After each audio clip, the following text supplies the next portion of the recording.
Protests have wrapped up across the country and right here in central Alabama, now all to pay tribute to a man known for causing good trouble. The focus was on voting rights and the Trump administration's immigration policies while honoring civil rights activist John Lewis.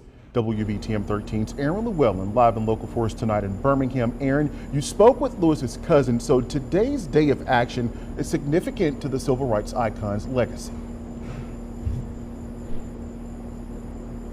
Yeah, Jarvis, today marks 5 years to the date that Congressman John Lewis passed, and his family says that it is touched that they are still celebrating his legacy and remembering his remarkable life. Although we've come a long way, we still have so far to go.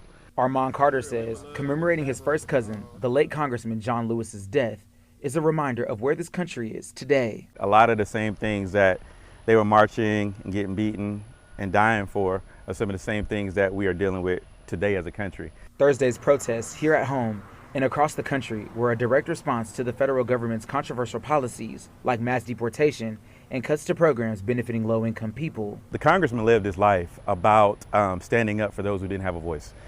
He was about representing those who had no representation. With everything that's going on in the country, it's never a more fitting time than it is right now. Don't get lost in a sea of despair.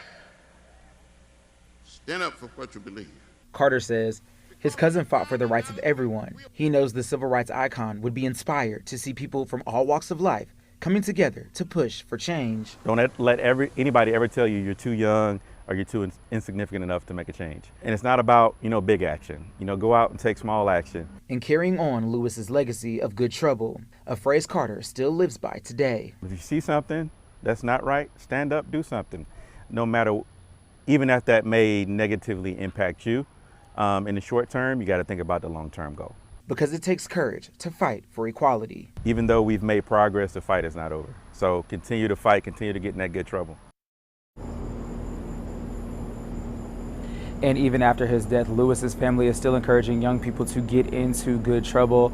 Carter is the CFO of the John Lewis Legacy Institute, and he tells me that 2 or 3 weeks ago, the Institute just hosted its leadership camp. It's the second one that they've done this year, and they say that they wanted to make sure that they could empower young boys to do that, and they had that right here in Troy, Alabama.